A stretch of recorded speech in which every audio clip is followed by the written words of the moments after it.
Olá pessoal, tudo bem? Nós estamos no nosso terceiro vídeo sobre a temática perversão sexual. Nós estamos estudando tudo aquilo que engloba a questão da sexualidade humana dentro da perspectiva cristã, dentro daquilo que a palavra de Deus nos ensina, dentro da cosmovisão evangélica, protestante, daqueles que levam Deus a sério, daqueles que entendem que a Bíblia é a nossa regra de fé, de conduta, de comportamento, para agradarmos o coração de Deus e para que vivamos uma vida que realmente, uma vida saudável, uma vida plena, uma vida abençoada por Deus. Nos vídeos anteriores, nós já demos uma breve introdução naquilo que se relaciona ao sexo. Nós falamos que o sexo é um presente de Deus para o homem e para a mulher, só que existe um limite prescrito por Deus dentro do casamento, e o que o diabo quer é realmente tirar a bênção da sexualidade, que é guardada ao casamento, e gerar com isso, com as suas anomalias comportamentais, com seus equívocos, o que a gente chama de perversão. O que é a perversão? É o sexo ilícito, contrário à palavra de Deus, né? E hoje nós vemos, infelizmente, muitas pessoas viciadas sexualmente, toda sorte de comportamento equivocado nesse sentido. Nós falamos também que o Brasil, né, é um dos países mais sensuais do planeta.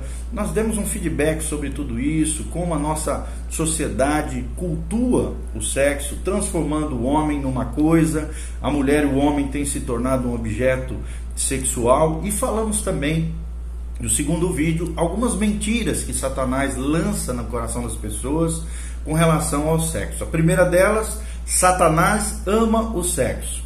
É a grande mentira de Satanás com relação a isso. Ou seja, como se o sexo fosse criado, fosse projetado, fosse um projeto de Satanás. E nós aprendemos à luz da palavra de Deus que Satanás odeia o sexo como criado por Deus. Esse sexo que une duas pessoas dentro da santidade do casamento, de beleza, de amor, de aceitação. O que Satanás visa é perverter o sexo que foi criado por Deus originalmente, que é abençoado por Deus dentro desse contexto de amor, de doação, de altruísmo dentro do casamento. Segunda mentira é que o Filho de Deus não tem direito de gozar do sexo. Nós já falamos um pouquinho sobre isso. Infelizmente, a nossa tradição religiosa proeminente na nossa nação, no nosso país, que vocês sabem qual é, né? Coloca o sexo apenas para a procriação, apenas para ter filhos, e não para deleite do casal, unidade do casal, uma espécie de fusão de alma, de sentimento, de espírito entre os dois. E com isso tudo que nós estamos falando, né? Entendendo que o sexo, infelizmente, dentro dessa mentira, é apenas para procriação, apenas para gerar filhos, existem as implicações contra os métodos anticoncepcionais. Você sabe do que a gente está falando. Terceira mentira é que o sexo pervertido é o que dá prazer. É uma grande mentira de Satanás. Nós já falamos no vídeo anterior sobre isso. Você pode estar ouvindo aquilo que nós já mencionamos. Agora vamos falar sobre a ética sexual bíblica. A ética sexual bíblica. Ou seja, o ser humano foi criado como homem e mulher por Deus. Está lá no Gênesis 1, de 26 a 27. Homem e mulher. Não existe um ser intermediário entre essas duas condições, de varão e varoa, homem e mulher. E eles foram criados à imagem e semelhança de Deus, o que dentro da teologia é conhecido como imago Dei, a imagem de Deus, no latim. Dentro dessa comunhão entre o homem e a mulher, vemos também a comunhão da própria Trindade, ou seja, Deus glorificando a si mesmo dentro da comunhão entre o homem e a mulher, né? Por exemplo, Deus Pai na Trindade glorifica o Filho. Está lá em João 17, de 1 a 5, né? Versículos 1 e versículo 5. O Filho, dentro da Trindade, glorifica o Pai. E o Espírito glorifica o Filho. Ou seja, o casamento representa também essa unidade na diversidade.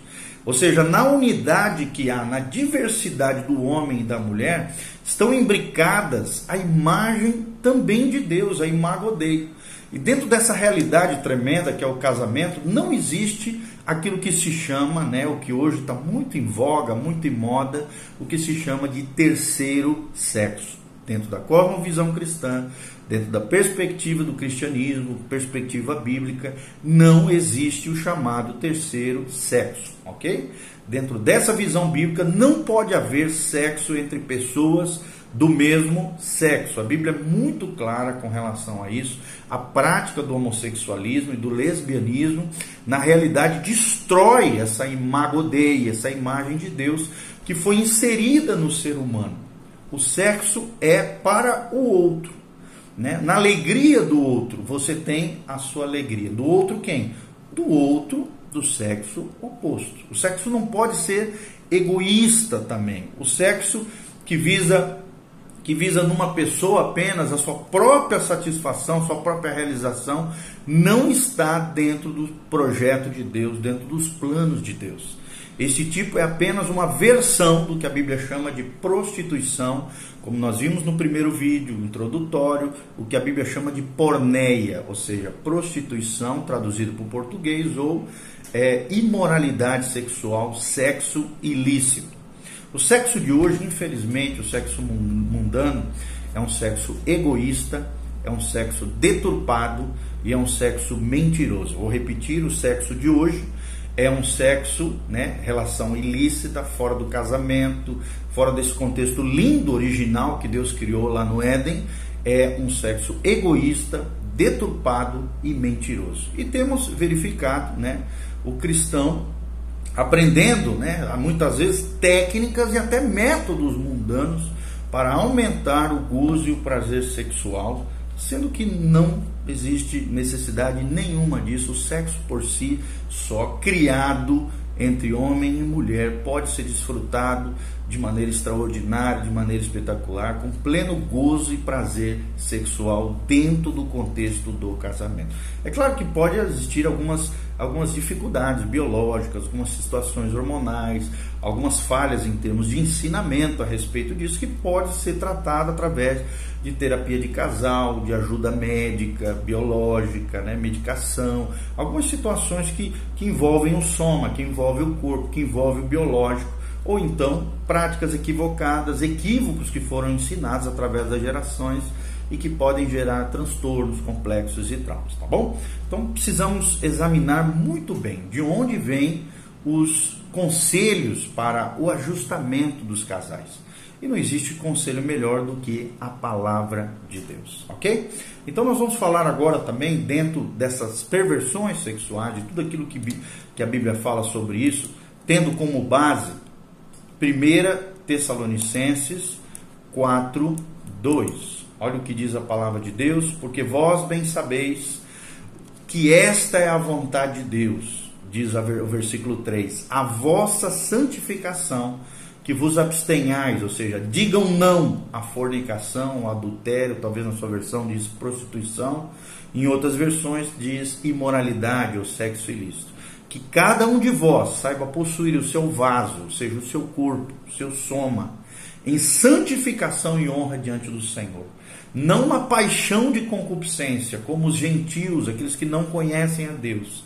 Que ninguém oprima ou engane o seu irmão, em negócio algum, porque o Senhor é vingador de todas essas coisas, como também antes vos dissemos e testificamos. Porque Deus, diz no versículo 7, 1 Tessalonicenses 4:7, porque Deus não nos chamou para a imundícia, em outras versões diz impureza, mas sim para a santificação. Portanto, quem despreza isso, não despreza o homem, não é o pastor Giovanni, não é a igreja batista, igreja evangélica, não. Despreza sim a Deus, diz a palavra de Deus no versículo 8, que nos deu também o seu Espírito Santo. Ou seja, você que tem o Espírito Santo precisa entender que a vontade de Deus é a sua santificação, que você diga não à imoralidade sexual, à prostituição, ao sexo ilícito, ao sexo fora do casamento, seja homossexual, seja heterossexual, seja bissexual, seja o que for de anomalia. Não existe terceiro sexo, não existe esses comportamentos equivocados, são errados do ponto de vista de Deus. O sexo é lícito, abençoado, abençoador dentro do contexto do casamento. Cada um precisa conter, possuir o seu vaso, o seu corpo, em santificação e honra, e não na paixão da concupiscência, na luxúria, nos desejos desenfreados, como aqueles que não conhecem a Deus. Agora vamos falar um pouco sobre a relação entre sexo e violência. Sexo e violência, existe isso, tá? Do ponto de vista do aconselhamento, né? De acordo com o Dr. Ed Murphy, os que apresentam problemas de ira e de violência também geralmente apresentam problemas na área sexual. Ou seja, existe uma relação muitas vezes entre problemas de ira e de violência com problemas crônicos na área da sexualidade. Isso quem fala é o Dr. Ed Murphy, um dos grandes terapeutas de casais, é uma pessoa realmente especializada nessa área da sexualidade. Segundo, a parceria também com as entidades, ou seja, com os demônios, com os espíritos malignos.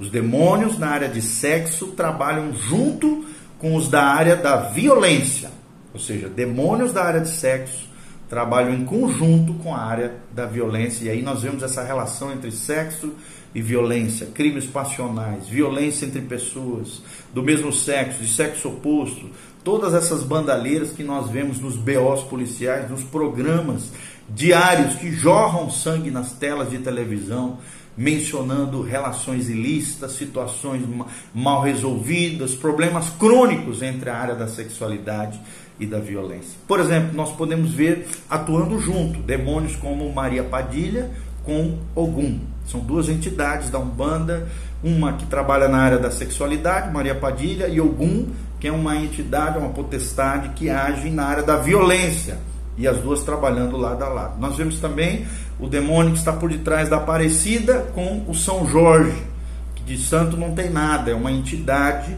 tanto de um lado da Aparecida como da São Jorge, a Aparecida se relacionando à sexualidade, à imoralidade, à prostituição, ao adultério, toda sorte de comportamento anormal, e São Jorge, o santo das causas, santo da justiça, né, que eles dizem isso, que na verdade não é, que na verdade gera violência, gera morte, dizem que é protetor, mas na verdade ele gera violência. Nós também vemos na entidade chamada Iemanjá, com Ogum, que é uma outra entidade, né? A entidade Ogum relacionada à violência, e Iemanjá, a deusa dos mares, cuja também as suas manifestações têm a ver com questões de imoralidade, de sexualidade, de problemas nessa área, como nós estamos falando. Também existem pesquisas sociológicas, né, com relação a isso. Uma pesquisa sociológica secular também indicou que sim, há uma correlação entre pornografia e violência. Sim, há problemas de compulsão, pornografia e violência, ou seja, a compulsão que descarrega na pornografia pode sim gerar violência a nível pessoal, familiar, coletiva. Quem fez essa pesquisa é uma universidade, Conrad Global College, em Ontário, no Canadá, fez essa pesquisa sociológica e indicou essa correlação entre a pornografia e a violência, ok? Claro que não estou dizendo que toda pornografia gera violência, mas muitos casos de problemas crônicos com pornografia podem sim gerar problemas de violência, de frustração e ira e violência entre pessoas e coisas nesse sentido. Então nós vamos falar agora sobre a prostituição, a fornicação e o adultério. No Antigo Testamento, a idolatria e a feitiçaria são chamadas de prostituição. Nós vemos isso claramente em Oséias 4:12 e em Naum 3:4. Oséias 4:12 e Naum 3:4. Por quê? Porque os objetivos de se cultuar e adorar, né, que deveria ser a Deus, mas não é, foram desviados para o culto de outro ou de outros deuses, entidades, potestades, que na verdade são demônios.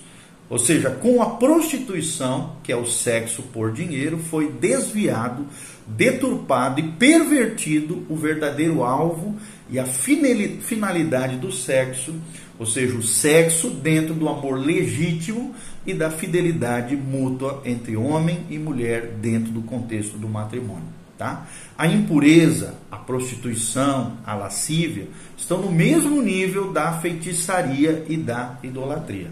Você pode ver claramente quando Paulo fala lá em Gálatas, capítulo 5, versículo 19, 20 e 21, quando ele fala das obras da carne, você vai ver que está no mesmo agrupamento de pecados né, a impureza, a prostituição, a lascívia, com a feitiçaria e a idolatria. Então nós vemos que são pecados, inclusive ele começa com os pecados na área da sexualidade e vai continuando falando sobre feitiçaria, idolatria e os demais pecados que são chamados por Paulo das obras da carne. Ok? Qual é a relação que existe entre a intimidade do ser humano com Deus, né? Como é que tem a ver isso, a intimidade do ser humano com Deus? Nós precisamos entender que nós nos abrimos a Deus, nós nos entregamos a Deus, em sujeição total a Deus. Todas as dimensões da nossa vida ficam abertas para Ele. Nós nos unimos a Deus, nos unimos no nosso espírito, no nosso corpo e na nossa alma. Espírito, pneuma. O nosso corpo, o nosso soma, e a nossa alma, a nossa psique. E o aspecto mais íntimo com Deus encontra-se, é claro, na unidade no Espírito. Ou seja, quando o espírito humano se une ao Espírito de Deus, todo o nosso ser passa a ser governado pelo Espírito Santo de Deus, e todo o nosso ser, o ser humano, feito por corpo, alma e espírito, precisa ser consagrado ao Senhor Jesus. Ok? A intimidade entre duas pessoas. E antes disso, eu quero ler com vocês Romanos capítulo 12. Olha o que diz Romanos 12, 1. Romanos 12, 1. A palavra de Deus diz: rogo-vos, pois, irmãos, pela compaixão de Deus, que apresentei os vossos corpos, está falando de soma, de corpo, como um sacrifício vivo, santo e agradável a Deus, que é o vosso culto racional. Ou seja, como é que nós cultuamos a Deus de maneira inteligente, de maneira racional, compreensível, esperta, sábia? É entregando, né, com compaixão a Deus, apresentando o nosso corpo, a nossa alma e o nosso espírito, aqui se referindo a essa consagração do corpo, essa consagração da morada de Deus, que é o nosso corpo, como um sacrifício vivo, santo e agradável a Deus. Ou seja, tem que ter a vida de Deus, tem que ser santo e tem que agradar a Deus com os nossos corpos. Aí Deus toma os nossos corpos como um sacrifício vivo, e isso é um culto racional, isso é um culto inteligente, é a verdadeira espiritualidade que a Bíblia se refere. Ok? E quando nós falamos sobre a intimidade entre duas pessoas, só para terminar, a verdadeira intimidade entre duas pessoas é uma intimidade também no espírito, no emocional ou no físico.